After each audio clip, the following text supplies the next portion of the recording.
We are just leaving Susanville after one night here at the Susanville RV Park, which was quite nice and comfortable. And we're on our way today to the casino town of Reno, which is in Nevada. So that's just one night we've had in California, and then we're heading back out of it. So Reno it is, and then across the Nevada desert. But we're actually going to spend 3 days in Reno, not because we want to gamble all the money away, but we found a very nice RV park there, and we're just ready for a bit of a rest again. We've been on the move for 4 or 5 days now, so it's just nice to stay put for a while. So another very smoky day. We're hoping that that's all going to improve from today. We're certainly fed up with it. You know, the sun is bright in the sky, but it feels like we're sitting under a fog bank. So you can see over there, you can hardly see that hill in the distance. Very short drive to Reno. It's only just under 100 miles, so we'll be there in an hour and a half.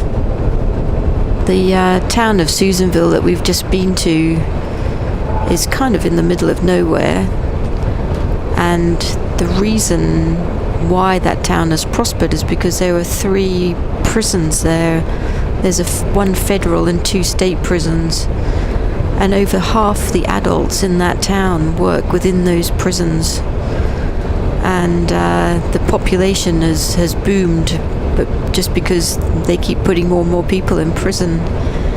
So I thought that was quite an interesting purpose for a town. Just about 8 miles out from a place called Hallelujah Junction, which is about 30 miles out from Reno, and the air is clearing, which is really encouraging, and the landscape's changed quite a bit too. It's quite desert-like still, but we're in the middle of a huge flood basin between 2 big sort of mountain ranges. So it's the clearest we've seen the sky for about 10 days now. Still see waves of smoke in the sky up there, but it looks hazy on the far distance, but otherwise it is very nice to see such clarity now.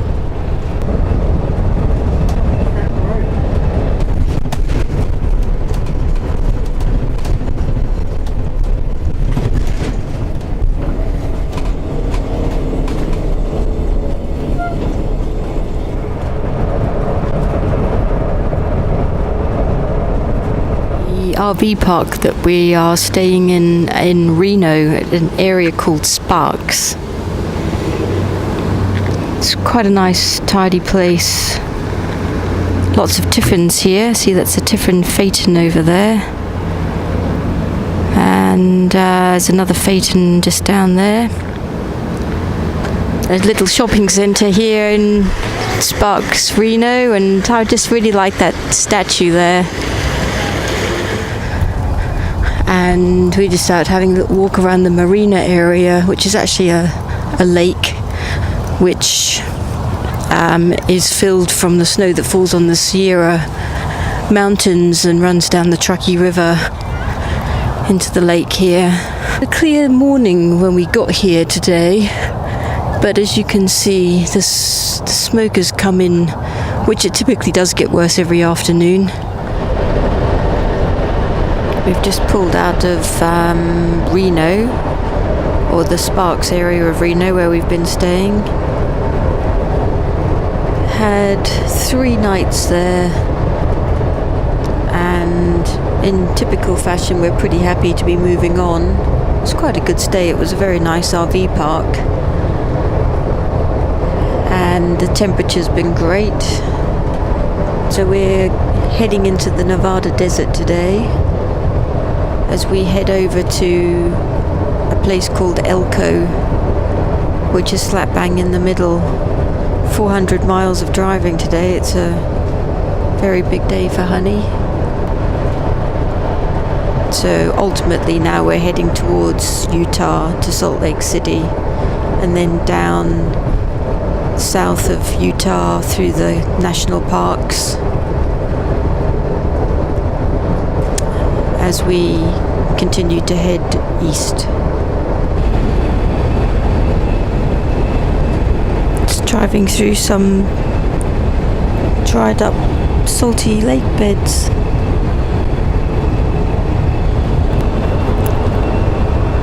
Just over halfway through the desert now, about 30 miles out from Elko, where we're going to stay for the night. It's been scattered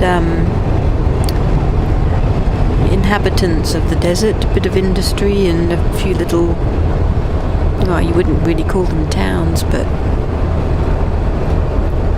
yeah, there's been civilization just about all the way through, which sort of surprises me. It's about as desolate as we've seen.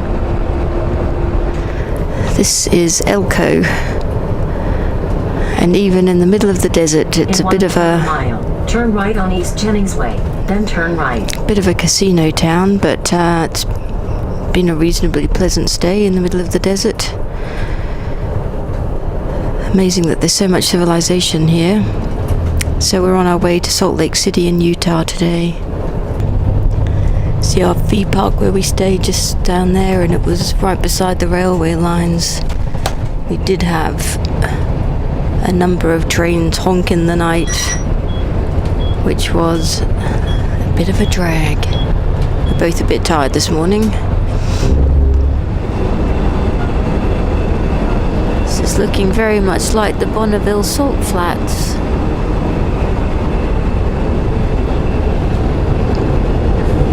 Salt Lake City in Utah used to be part of the Bonneville Salt Flats. It used to all be one huge lake, but it dried up so much that Salt Lake City Lake is now separate. And the reason why these lakes are salty is because well, with the lake in Salt Lake City, 3 rivers feed it. The Jordan, the Bear, and something else. And those rivers are very mineral rich.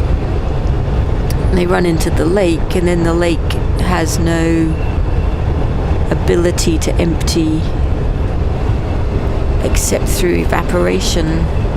And so it just creates a denser and denser saline liquid. And these Bonneville Salt Flats have just dried up completely. Although I think even they get kind of, they get mushy at times. Like they're not always completely dry. But the Salt Lake in Salt Lake City apparently is as salty as the Dead Sea.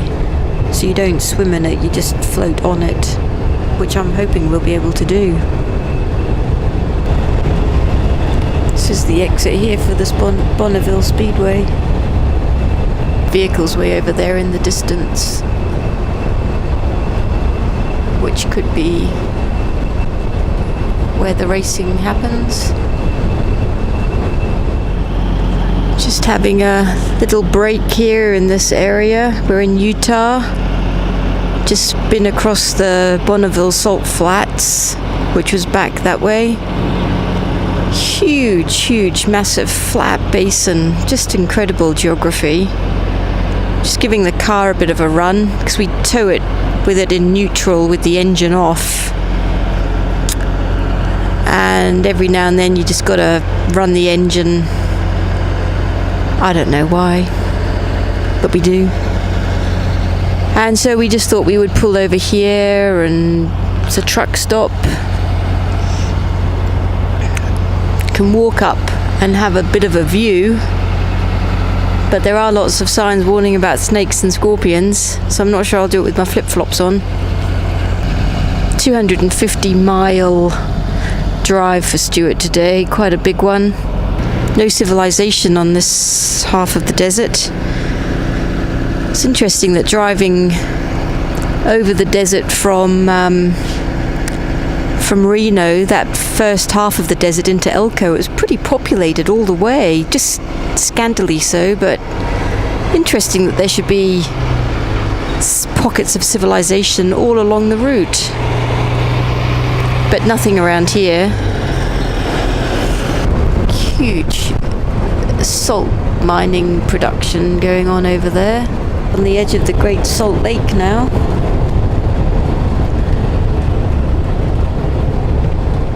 It's so hard to believe it's not ice or snow, that it's salt. It's just incredible.